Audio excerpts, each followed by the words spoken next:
उसको further investigate करना चाहिए कि उसकी सिग्निफिकेंट वेट लॉस क्यों हो रही है। ऐसा ना हो कि टाइप 2 डायबिटीज़ इतना वर्सन हो चुका है कि किसी और डिजीज़ के साथ एसोसिएट तो नहीं है, तो उसकी फिर हम इन्वेस्टिगेशन करते हैं। फार्माकोलॉजिकल थेरापी यार सिल्लोड और चल रहा ओके ऑफिस तो ओके। फार्माकोलॉजिकल थेरापी ये तो हमने क्या पढ़ा है, लाइफस्टाइल मॉडिफिकेशन। फार्माकोलॉजिकल थेरापी में याद रखें आप लोग सिर्फ यहाँ पे लेके what are the family of drug we can use for the treatment of which diabetes type 2। Number 1 is biguanide. मैंने जब पेपर दिया तो स्टेप 2 में मुझे एंडोक्राइन सिस्टम में पहले एमसीक्यूज इससे आया था बेगुइनाइड। बेगुइनाइड क्या है, ये फैमिली है, ये ड्रग का नाम नहीं है, इनमें से ड्रग्स है तो ये फैमिली है। Biguanides is the family of drug मसूद which is use for the treatment of which diabetes type 2, ये टाइप 2 के लिए। नेक्स्ट लिखे सल्फोनाइल यूरिया, सुना है कि नहीं, सल्फोनाइल यूरिया। सल्फोनाइल यूरिया जनाब हमारे पास क्या है, वो मेडिसिन है जो हम किसके लिए इस्तेमाल कर सकते हैं,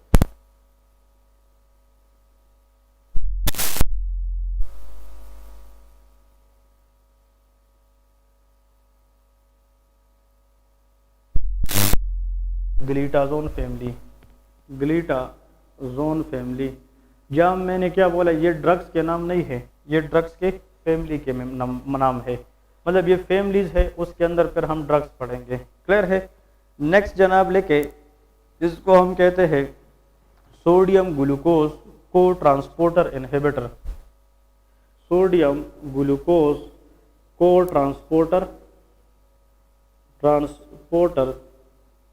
इनहिबिटर्स, ठीक है। और एक है अल्फा 1 ग्लूकोसाइडेज इनहिबिटर, साइडेज इनहिबिटर्स। अगर आप लोगों ने ये देखना है ना कि इन 5 में से हम किन 2 पे फोकस करें जिससे हमारे एमसीक्यूज भी निकले, प्लेब जैसे एमसीक्यूज क्वेश्चन में भी और पीएमडीसी में तो ज़रूर, कि अगर आप लोग मुझसे ये पूछे कि सर वो कौन से 2 ग्रुप्स है जिस पे हम ज़्यादा फोकस करके हम एमसीक्यूज को अचीव कर सके, फर्स्ट 2 बेगुइनाइड एंड सल्फोनाइल यूरिया, ये दोनों फैमिली बहुत कॉमन है एमसीक्यूज के लिए। क्यों? क्योंकि टाइप 2 डायबिटीज़ में इन दोनों फैमिली के ड्रग कॉमनली यूज़ होते हैं और जो ड्रग कॉमनली इस्तेमाल होते हैं उसके एमसीक्यूज आने के चांसेस ज़्यादा होते हैं। Common things are commonly asked in the MCQs question. तो सबसे पहले आप लोग अब हेडिंग दे दे बेगुइनाइड फैमिली। इनको अभी हम पढ़ेंगे कि एक एक को हम पढ़ेंगे कि वो कौन कौन से ड्रग है और इसके अंदर कौन कौन सी एजेंट्स आती है। बेगुइनाइड फैमिली के अंदर जो ड्रग आता है ना, that is known as metformin. इसको हम क्या कहते हैं, मेटफॉर्मिन। नाम सुना है कि नहीं? So metformin is the drug which is present in which family मसूद, बेगुइनाइड। ये बेगुइनाइड फैमिली का एक ड्रग है, ठीक है। ओके जी, नेक्स्ट आप लोग इसका लेके कि इसकी जनाब इसका लिखे मैकेनिज्म ऑफ एक्शन। इसका मैकेनिज्म ऑफ एक्शन क्या है, what is the mechanism of action. कि मेटफॉर्मिन अगर हम किसी को देंगे, और दूसरी बात यह है metformin is available in the tablet form. इसके क्या मिलते हैं, टैबलेट मिलते हैं। और मेटफॉर्मिन का जो ब्रांड नेम है उसको गेटफॉर्मिन भी कहते हैं। गेटफॉर्मिन के नाम से जो भी गोली होगी उसका फार्मूला क्या होगा, मेटफॉर्मिन। ये हम गोलियों में देते हैं। इसको हम कहते हैं कि ये वो ड्रग है या वो मेडिसिन है जो हम बंदे को बाहर से ओरली देते हैं टैबलेट में, और ये फिर बॉडी में जाकर ग्लूकोज को क्या कर सकता है, कम कर सकेगा। डायबिटिक पेशेंट में ग्लूकोज पहले से क्या होते हैं, ज़्यादा। तो इन सब मेडिसिन का काम यह है कि इन सब ने मुख्तलिफ तरीक़ों से एक्सिस ग्लूकोज को क्या करना है, कम। तो ये हाइपोग्लाइसीमिक एजेंट्स है कि हाइपरग्लाइसीमिक, ये हाइपोग्लाइसीमिक है क्योंकि पेशेंट ऑलरेडी क्या है, हाइपरग्लाइसीमिक। इन ड्रग्स की वजह से हम पेशेंट की ग्लूकोज को क्या करना चाहते हैं, कम। वे क्या है, हाइपो। इसलिए बुक में लिखा है कि metformin is the best oral hypoglycaemic agent use in type 2 diabetes. लेकिन इसका मैकेनिज्म ऑफ एक्शन आप लोग लिखे कि मैकेनिज्म ऑफ एक्शन क्या है। अब देखें, अगर फॉर एग्जांपल एक बंदे में पहले से ग्लूकोज क्या है, बहुत ज़्यादा है। इधर देखें, थोड़ा सा फोकस करें। एक डायबिटिक पेशेंट है जिसका ग्लूकोज स्टेटस ऑलरेडी क्या है, ज़्यादा है। इधर देखें, हनेन फ्री फैटी एसिड, ये फैट से कि ग्लूकोज है, ये फैट्स है। अमाइनो एसिड से क्या बनता है, प्रोटीन्स। तो देखिए फैट्स और प्रोटीन ये कार्बोहाइड्रेट है कि नहीं, कार्बोहाइड्रेट तो ग्लूकोज है ना, ग्लूकोज से क्या बनता है, कार्बोहाइड्रेट, मोनोसेकेराइड एंड डाइसेकेराइड। लेकिन फैट्स, फ्री फैटी एसिड से लिपिड्स बनते हैं, अमीनो एसिड से प्रोटीन। ये दोनों जो है, ये दोनों, ये कार्बोहाइड्रेट सोर्स है कि नॉन कार्बोहाइड्रेट, इसको हम क्या कहते हैं, non carbohydrate source. Non carbohydrate source मसूद इसको इसलिए कहते हैं कि फ्री फैटी एसिड से आगे जाकर क्या बनते हैं, लिपिड्स बनते हैं, अमीनो एसिड से आगे जाकर क्या बनते हैं, प्रोटीन। हर वो चीज़ कार्बोहाइड्रेट कहलाएगा जिसमें कौन सी एंटिटी हो, ग्लूकोज हो। Glucose is a carbohydrate but free fatty acid is a lipid, amino acid is a protein. तो ये दोनों नॉन कार्बोहाइड्रेट है। लेकिन इधर देखें, अगर हम चाहे तो हम इस फ्री फैटी एसिड से क्या बना सकते हैं, ग्लूकोज, और इस अमीनो एसिड से भी क्या बना सकते हैं, ग्लूकोज। फ्री फैटी एसिड खुद किस में कन्वर्ट होते हैं, लिपिड में।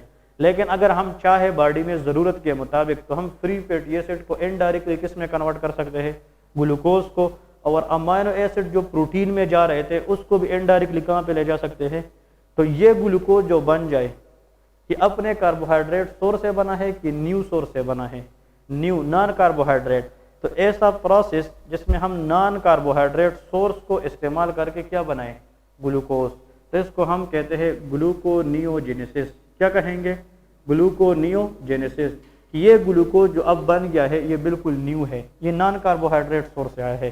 सो gluconeogenesis is the process of formation of glucose from which source, non carbohydrate. अब आप मुझे ये बताएं, एक पेशेंट ऑलरेडी क्या है, डायबिटिक है, तो उसका ग्लूकोज ऑलरेडी क्या है, ज़्यादा है। तो उस पेशेंट में अगर हम ड्रग्स देंगे तो उसको ग्लूकोनियोजेनेसिस बढ़ाना चाहिए या इनहिबिट करना चाहिए, इनहिबिट। ऑलरेडी ग्लूकोज क्या है, ज़्यादा, और अगर ये प्रोसेस होता रहे ग्लूकोज मजीद क्या होता जाएगा, बढ़ता जाएगा, तो डायबिटिक पेशेंट बिकम वर्सन। तो डायबिटिक पेशेंट के अंदर ग्लूकोज की कमी का एक तरीका ये है कि हम किस चीज़ को इनहिबिट करें, ग्लूकोनियोजेनेसिस, कि जो पहले से ग्लूकोज है ना बढ़ चुके हैं उसके साथ मजीद ग्लूकोज हमें नहीं चाहिए। Metformin inhibit gluconeogenesis. Number 1 mechanism इसका ये है। तो अगर हम ग्लूकोनियोजेनेसिस को इनहिबिट करेंगे तो ग्लूकोज फर्दर मजीद नहीं बढ़ेंगे, उसमें कमी के चांसेस ज़्यादा होंगे। तो मेटफॉर्मिन जैसा मेडिसिन अगर हम किसी को बाहर से देंगे तो इसका काम ये होगा, इट एक्टिवेट ग्लूकोनियोजेनेसिस और इनहिबिट ग्लूकोनियोजेनेसिस। लेकिन बुक में लिखा है कि it inhibit hepatic gluconeogenesis. Hepatic is the word use for liver. इसका मतलब कि ग्लूकोनियोजेनेसिस कहाँ पे होता है, ज़्यादा लीवर में। तो ये मेटफॉर्मिन जाकर लीवर के अंदर न्यू ग्लूकोज फॉर्मेशन की सिंथेसिस को कम कर देता है, इनहिबिट कर देता है। नंबर 1 क्लियर है। नेक्स्ट पॉइंट, तो ग्लूकोनियोजेनेसिस इनहिबिट हो गया, ठीक है। नेक्स्ट पॉइंट ये है कि मेटफॉर्मिन का ये एक और काम है, ये तो टाइप 2 डायबिटीज़ का ड्रग है ना। मेटफॉर्मिन कैन रिड्यूस वेट, याद रखें एमसीक्यू से। मेटफॉर्मिन एक ऐसा मेडिसिन है कि ये वेट लॉस में हेल्प करता है, फैट्स को ख़त्म करने का काम करता है। और जब टाइप 2 डायबिटीज़ में मेन वजह क्या है, फैट्स है, ओबेसिटी है। तो अगर हम फैट्स को कम करें तो इंसुलिन के लिए काम आसान हो गया, मुश्किल।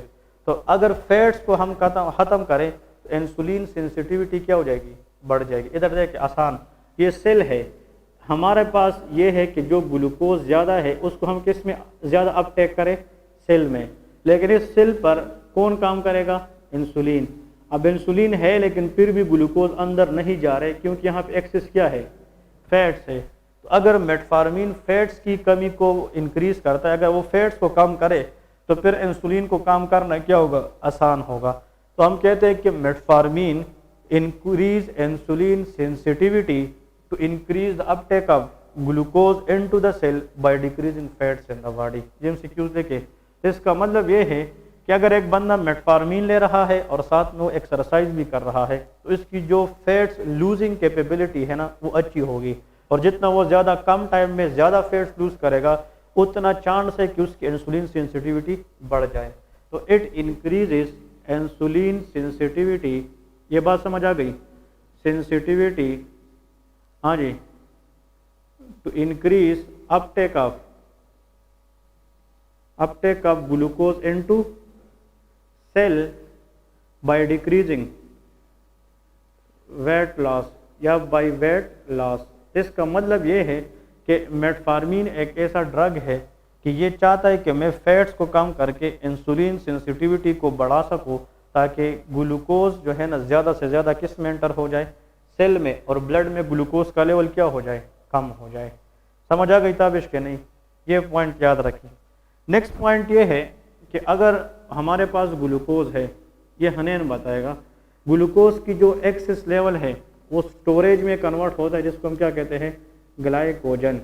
देखिए इंसान के पास नीड के मुताबिक 2 रुपये होने चाहिए, लेकिन इसके जेब में 5 है। अब 2 तो उसको डेली एक्सपेंसेस के लिए चाहिए, लेकिन जो 3 है ना वो जाकर बैंक में स्टोर कर देता है। उस स्टोर को हम क्या कहते हैं, ग्लाइकोजन। अब एक बंदा ऑलरेडी डायबिटिक है, उसका ग्लूकोज लेवल बहुत क्या है, हाई है, तो उस बंदे में हमारा अगर ग्लाइकोजन को हम तोड़ दें, इसको तोड़ फोड़ करके, तो इससे दोबारा क्या मिलेगा, ग्लूकोज। तो डायबिटिक पेशेंट में तो पहले से ग्लूकोज ज़्यादा है, तो उसमें ग्लाइकोजन की तोड़ फोड़ हमें चाहिए नहीं, बजाय इसके कि इसमें हम ज़्यादा ग्लूकोज किस में कन्वर्ट करें, ग्लाइकोजन में, क्योंकि हमारा टारगेट ये है कि ब्लड ग्लूकोज को क्या करना है, कम करना है। तो axis glucose converted into glycogen, लेकिन ग्लाइकोजन से वापस हमें क्या नहीं चाहिए, ग्लूकोज। तो ग्लाइकोजन का तोड़ फोड़ इसका ग्लाइकोजिनोलाइसिस, उसको करना चाहिए कि इनहिबिट करना, इनहिबिट। तो मेटफॉर्मिन क्या करता है, it inhibit the break down of glycogen, और अगर ये ग्लाइकोजन की तोड़ फोड़ को नहीं होने देगा तो ग्लूकोज बॉडी में नहीं आएगा, तो ग्लूकोज विद द टाइम क्या होता जाएगा, कम। तो इनहिबिट ग्लाइकोजन ब्रेक डाउन या glycogenolysis, lysis mean break down. तो ये भी मेटफॉर्मिन का काम है। अब इधर देखिए, मेटफॉर्मिन एक ऐसा ड्रग है ना, मेटफॉर्मिन, इसने जनाब जाकर कहाँ पे काम नहीं किया, शाबाश। Metformin has nothing to do with beta cells of pancreas, इसने पेंक्रियास के ऊपर कुछ भी नहीं किया, इसने लीवर के जरिए मुख्तलिफ काम करके एक्सिस ग्लूकोज को क्या किया, कम किया। देखे मेटफॉर्मिन का काम यह है ग्लूकोनियोजेनेसिस को क्या करना, शाबाश, कम करना, ग्लाइकोजन की तोड़ फोड़ को कम करना, और वेट लॉस करके फैट्स को कम करके इंसुलिन सेंसिटिविटी को बढ़ाना। इन सब चीज़ों का आखिरी जो मजमूआ बनता है ना, that should be that excess glucose has to be decrease in the blood. That is good medicine और bad, is a good medicine. लेकिन क्लिनिकल यूजेस के, what is the clinical uses, C/U mean clinical uses के, what is the metformin, MCQs लेके, MCQs, DOC stand for drug of choice for type 2 diabetes along with, शाबाश, along with obesity। अगर एक patient type 2 diabetes का है लेकिन साथ में वो क्या है, ओबीज भी है, तो best medicine all the time through out the world वो क्या है, वो मेटफॉर्मिन है। क्योंकि मेटफॉर्मिन का एक काम ये नहीं है कि सिर्फ ग्लूकोज को कम करता है, लेकिन ओबीज पेशेंट में ये वेट भी क्या करेगा, लूज करेगा। तो इसका दोनों फ़वायद है, इसलिए कहते हैं कि एनी पेशेंट, ये प्लेब के MCQs का क्वेश्चन है, क्या patient with type 2 diabetes having BMI more than the suspected value, obesity है, what is the best option, answer is metformin, metformin. लेकिन if the patient have intact या normal renal function test, because metformin is contra indicate in renal failure patient. ये MCQs आता है। अगर मेरे पास एक patient आया, वो किसका पेशेंट है, टाइप 2 डायबिटीज, लेकिन साथ में उसमें फैट्स की लेवल भी क्या है, ज़्यादा है, और उसकी जो है ना और कोई इशू नहीं है, तो ड्रग ऑफ चॉइस क्या है, मेटफॉर्मिन है। लेकिन अगर सेम पेशेंट आया लेकिन इसकी रीनल फेलियर भी है, तो फिर मेटफॉर्मिन हम नहीं दे सकते। वो आगे बता रहा कि इसका ड्रग ऑफ चॉइस क्या होगा। लेकिन metformin has not be given in a patient of type 2 diabetes who have previously renal failure issue. Number 2, ये हम कहाँ पे इस्तेमाल कर सकते हैं, फॉर वेट लॉस। अगर कुछ लोग डायबिटिक ना भी हो और वो कहते हैं कि यार हम एक ऐसा मेडिसिन बताए जिससे हम ज़्यादा वेट लॉस कर सके, आंसर इज मेटफॉर्मिन। लेकिन मेटफॉर्मिन का एक अच्छी बात यह है ना कि मेटफॉर्मिन वेट लॉस करेगा, लेकिन ये ग्लूकोज को कम नहीं करेगा, it can not cause hypoglycaemia. ये इसका बेस्ट ऑप्शन है। इंसुलिन तो डायरेक्ट क्या कराता है, अब ये ना ले, हाँ ठीक है ना, सही है ना, सोच तो रहे हो, लेकिन ये ना ले, ओके, आपका तो हाइट सही है। इसका मतलब ये है कि मेटफॉर्मिन जो है ना, ये एक ऐसा मेडिसिन है, ये वेट लूज करेगा, लेकिन ये नॉर्मल ग्लूकोज को नहीं छेड़ेगा, it can not hypoglycaemia. Therefore it is best for weight losses. तो ये जनाब इसके क्या है, क्लिनिकल यूजेस है। लेकिन side effects, what are the side effects of metformin. Number 1, इसका जो मेन साइड इफ़ेक्ट है ना, number 1, it has metallic taste. इसका मतलब ये है कि इन टेबलेट्स की थोड़ी सी जो है ना मेटालिक टेस्ट होती है। ये MCQs आता है कि which one of the following drug in type 2 diabetes have metallic taste. Answer is metformin. M for M, metallic taste. कौन सी मेडिसिन है जो लोग डायरिया में ज़्यादा लेते हैं? फ्लैजेल, जिसका फार्मूला है metronidazole. Metronidazole has a metallic taste. ये दोनों MCQs हैं। मेट्रोनिडाजोल M, मेटफॉर्मिन M, इन दोनों का जो टेस्ट है वो क्या कहलाता है? Metallic taste. नेक्स्ट इसका जो जनाब साइड इफ़ेक्ट है GI अपसेट, GIT अपसेट मतलब एब्डोमिनल पेन करा सकता है। Abdominal pain, nausea and N/V stand for nausea and vomiting. और ये जनाब रिपीटेड, कभी डायरिया, कभी कॉन्स्टिपेशन एट्सेट्रा, इस सब को हम क्या कहते हैं? GIT अपसेट कहते हैं। लेकिन the most important MCQ question is metformin जो है ना, यहाँ पे आप लोग चौथा ये भी लिख सकते हैं, बायोकेमिस्ट्री में हमने पढ़ा था ना, break down of glucose molecule into 2 molecule of pyruvic acid is called glycolysis. इसको क्या कहते हैं? ग्लाइकोलाइसिस। मेटफॉर्मिन का ये टारगेट है कि ब्लड में किसी भी तरीके से एक्सेस ग्लूकोज को क्या कर सके? कम। तो ये ग्लूकोज की तोड़ फोड़ भी क्या करता है? इंक्रीज। मेरे पास ग्लूकोज है, देखे इधर से ग्लूकोज और आ रहे थे नए नए, उसको भी हमने क्या कर दिए? ब्लॉक। तो ग्लूकोनियोजेनेसिस को हमने क्या किया? ब्लॉक। ग्लाइकोजन की तोड़ फोड़ को हमने क्या किया? ब्लॉक। ग्लूकोज की अपटेक को हमने क्या किया? इंक्रीज। लेकिन जो स्टिल ग्लूकोज है ब्लड में, उसकी स्टिल हम फर्दर उसकी अपनी तोड़ फोड़ को क्या करना चाहिए? इंक्रीज। तो ग्लाइकोलाइसिस क्या होगा? इंक्रीज। और पायरुविक एसिड किस में कन्वर्ट होता है? Lactic acid. तो याद रखें metformin can cause lactic acidosis. और अगर एक किडनी पहले से फेल है तो lactic acidosis can worsen the kidney failure. तो यहाँ पे लेके लैक्टिक एसिडोसिस, ये MCQs आता है कि lactic acidosis is the hall mark of which one of the following side effect in type 2 diabetes? Metformin. तो लैक्टिक एसिडोसिस कराता है और इस लैक्टिक एसिडोसिस की वजह से it is कंट्रा indicated in renal insufficiency या रीनल फेलियर। ये लिखे नीचे। सो दस या therefore thus it is contra indicated in renal failure। यहाँ समझ आ गई? रीनल फेलियर, ये कंट्रा इंडिकेट है जनाब रीनल फेलियर पेशेंट में। तो this is all about metformin. अब हमें जो क्वेश्चन आया था, मैंने जब PMDC एग्जाम दी थी, उसमें यह था कि a patient is diagnose for type 2 diabetes having obesity, which one of the following is the choice of drug? तो उसमें मेटफॉर्मिन नहीं था, उसमें लिखा था बेगविनाइट। तो biguanide is the family where metformin is lies. तो कभी कभार दे कि कंफ्यूज करने के लिए वो मेटफॉर्मिन की जगह क्या देते हैं? बेगविनाइट देते हैं। और बेगविनाइट फैमिली के अंदर ही जो ड्रग है उसको क्या कहते हैं? मेटफॉर्मिन। मेटालिक टेस्ट किसका है? Metformin plus metronidazole. वो कौन सा टाइप 2 डायबिटिक ड्रग है जो हम किडनी फेलियर में नहीं दे सकते? Metformin. Because it self this drug can cause lactic acidosis. ये पॉइंट्स याद रखें। अब आते हैं सल्फोनाइल यूरिया। ये फैमिली लिखे कि सल्फोनाइल यूरिया हमारे पास, इसके अंदर कौन कौन सी ड्रग है, इसको हम अब देखना चाहते हैं कि सल्फोनाइल यूरिया जो नेक्स्ट फैमिली है टाइप 2 डायबिटिक ड्रग है, उसमें कौन कौन से ड्रग्स आते हैं और इसकी यूजेस कौन कौन सी है।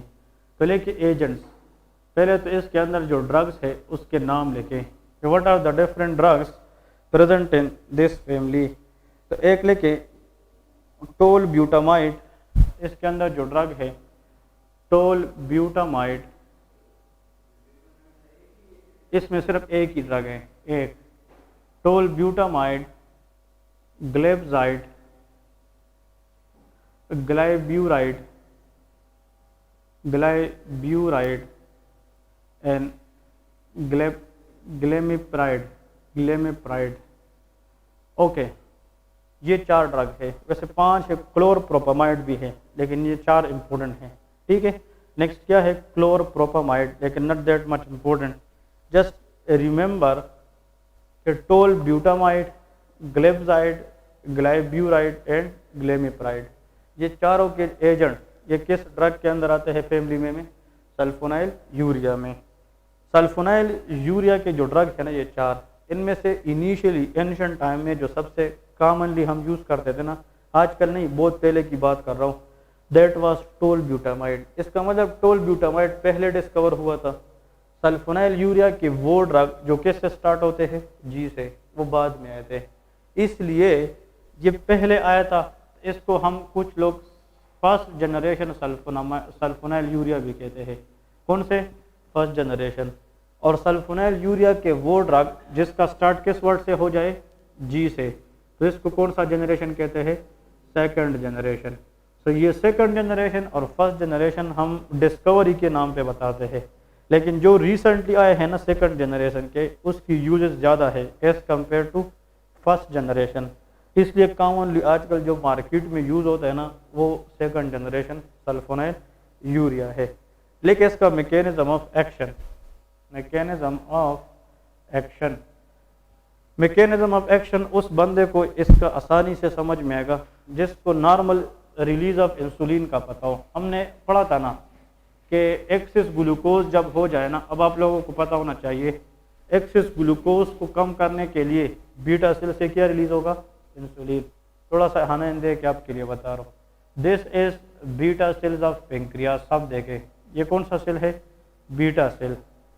इस बीटा सेल ऑफ पेंक्रियास के अंदर जो ग्लूकोज ट्रांसपोर्टर है ना, ग्लूकोज, वो क्या है? ग्लूट, हाँ जी, 2, ग्लूटो 2 है। Beta B, GLUT 2, GLUT mean glucose transporter 2। Glucose के कई ट्रांसपोर्टर है, ग्लूट 1, 2, 3 एंड 4। 2 MCQs है। GLUT 4 transport present in adipose tissue and skeletal muscle. लेकिन अगर हम पेंक्रियास के बीटा सेल में देखें तो उसमें कौन सा है? ग्लूट 2 है। इधर देखें, अगर फॉर एग्जांपल ब्लड में किस चीज़ का लेवल बढ़ जाए? ग्लूकोज। इधर देखें, this excess glucose is entered into the which cell? Beta cells of pancreas by which transporter? GLUT 2। अब ये ग्लूकोज जब अंदर आ जाता है, ग्लूकोज प्रोवाइड एनर्जी, तो glucose metabolism will leads to the generation of ATP. Excess glucose blood में जब भी हो जाए, ये कान खोल कर सुन रहे भाई, दिस इज द लाइफ भर के लिए इंपॉर्टेंट है कंसेप्ट, कि जब भी ब्लड शुगर लेवल बढ़ जाता है तो वो एक्सेस ग्लूकोज बीटा सेल के अंदर पेंक्रियाज में किस ट्रांसपोर्टर के जरिए इनका हो जाते हैं? ग्लूट 2। फिर ये ग्लूकोज जब सेल के अंदर आ जाते हैं ना, इस ग्लूकोज की एंट्री के बाद मेटाबॉलिज्म होकर किससे क्या जनरेट करते हैं? एटीपी।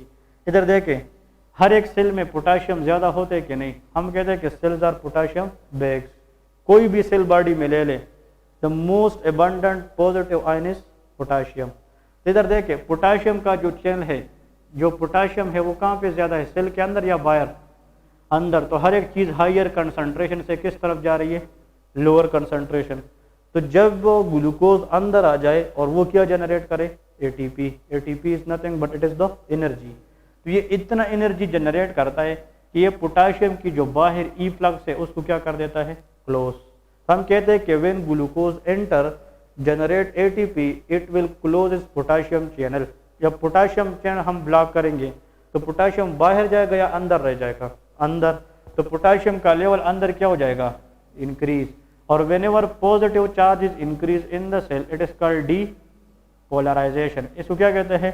डीपोलराइजेशन। और इस डीपोलराइजेशन की वजह से इस सेल के अंदर जो नेक्स्ट चेंज आएगा वो कौन सा चेन ओपन होगा? कैल्शियम। और कैल्शियम बाहर से किधर जाएंगे? अंदर। और जब कैल्शियम अंदर आएगा, calcium help in cell contraction, तो वो इस बीटा सेल के अंदर पड़े हुए इंसुलिन को ब्लड में क्या करेंगे? सिक्रीट करेंगे। और ये इंसुलिन फिर जाकर एक्सेस ग्लूकोज को क्या करेगा? कम करेगा। This is called release of insulin toward the hyperglycaemia. हम कहते हैं जब ग्लूकोज बढ़ जाता है ब्लड में, उसके खिलाफ बीटा सेल से क्या आएंगे? Insulin. In this is the way. तो सबसे पहले आप बताएं, पहला स्टेप में एक्सेस ग्लूकोज कहाँ पे गए? एक मिनट, हाँ, एक्सेस ग्लूकोज ब्लड से किधर चले गए? बीटा सेल्स में। किस ट्रांसपोर्ट? ग्लूट 2। फिर क्या हुआ मसूद? ग्लूकोज अंदर आने के बाद क्या हुआ? एटीपी जनरेशन हुआ, एटीपी जनरेशन से क्या हुआ, पोटासियम चैनल क्लोज्ड हुआ, और क्लोज्ड हुआ तो सेल के अंदर डीपोलराइजेशन क्रिएट हुआ, और depolarisation leads to calcium influx which lead to the release of insulin. और जितना इंसुलिन ज़्यादा होगा तो इंसुलिन सेंसिटिविटी बढ़ने के चांसेस ज़्यादा होंगे, तो ग्लूकोज कम होने के चांसेस भी ज़्यादा होंगे। अब क्वेश्चन ये है कि अगर ये तो नॉर्मल फिजियोलॉजी है, अगर मैं एक बाहर से ड्रग दे दूँ, इधर देखे मैंने एक ड्रग दिया है लेकिन ड्रग नेम इज ए, इधर देखिए इस ड्रग का काम यह है कि न लीवर को कुछ कहना है न ब्लड को कुछ कहना है, लेकिन this drug has to be act on the beta cells of pancreas. और ये ऐसा ड्रग है कि इसने जाकर किस चैनल को डायरेक्टली ब्लॉक करना हो, पोटासियम। और जब पोटासियम को हम ड्रग के जरिए ब्लॉक करेंगे तो फिर क्या होगा, सेल में डीपोलराइजेशन, और इससे कैल्शियम इनफ्लक्स क्या होगा, ज़्यादा। तो बीटा सेल से किस चीज़ की रिलीज ज़्यादा होगी, इंसुलिन की। तो ऐसा ड्रग जो इंसुलिन की रिलीज को बढ़ाए किस सेल से, बीटा सेल से, by blocking what, potassium channel, that is known as sulphonylurea. ये सारे ड्रग यही है। बात समझ आ गई कि नहीं? तो देखिए अगर वो फिजियोलॉजी आप लोगों को पता हो ना, ड्रग इज वेरी इजी, ठीक है ना। तो ये जितने भी ड्रग्स लेके है ना, इन सब का मैकेनिज्म ऑफ एक्शन क्या है, सेम। तो लेके सबसे पहले क्या लिखो, ब्लॉक पोटासियम चैनल, हाँ जी, लीडिंग टू डी पोलराइजेशन, इस तरह है ना। अगर हम पोटासियम चैनल को ब्लॉक करें तो potassium will be retain in the cell more. Potassium is a positive charge या नेगेटिव, और पॉजिटिव चार्जेस जब भी सेल में बढ़ जाए it is known as a depolarisation. और डीपोलराइजेशन के लिए एक की वजह से, हाँ जी, opening of voltage gated calcium channel, इस तरह है ना, voltage gated what, Ca++ channel, और इस वजह से increase release of what, insulin, very good, insulin from beta cell. So this is the mechanism of action of sulphonylurea. तो sulphonylurea का असल काम क्या है, indirectly it increases the release of insulin, insulin की release को बढ़ा देगा, ठीक है। अब लेके इसका जनाब what is the side effects sulphonylurea की, इसका एमसीक्यू बता रहा हूँ। Sulphonylurea has the capability to block which channel in the beta cell initially, answer is potassium channel. MCQs आता है। इसका मतलब इंसुलिन जितना हम सल्फोनाइल यूरिया ज़्यादा देंगे तो at the end insulin release क्या होगा, ज़्यादा। And what is the most common side effect of insulin, hypoglycaemia. इसलिए मेटफॉर्मिन इंसुलिन के साथ कोई लेन देन रखता था, मेटफॉर्मिन इससे पहले जो ड्रग हमने पढ़ा, मेटफॉर्मिन अभी हमने पढ़ा ना, उसमें इंसुलिन का कोई जिक्र है, उसमें तो ग्लूकोनियोजेनेसिस वो इनहिबिट करता है, ग्लाइकोजन की तोड़, सब लेन देन कहाँ पे करता है, लीवर में। लेकिन ये सब लेन देन कहाँ से करता है, बीटा सेल में। तो सल्फोनाइल यूरिया इंसुलिन को छेड़ता है या मेटफॉर्मिन, सल्फोनाइल यूरिया। इसलिए ये मेडिसिन अगर लोग थोड़े बहुत भी ज़्यादा खाए, there is a high risk of hypoglycaemia. इसलिए कहते हैं मेटफॉर्मिन इज अ सेफ और sulphonylurea metformin is the drug of choice for type 2 diabetes is always of metformin, because sulfonyl urea will increases the release of insulin and insulin has the capability to cause hypoglycemia। तो side effect में लेके hypoglycaemia. देखिए ये सारा का सारा conceptual question है। अगर ये इंसुलिन रिलीज करेगा, insulin help in protein synthesis और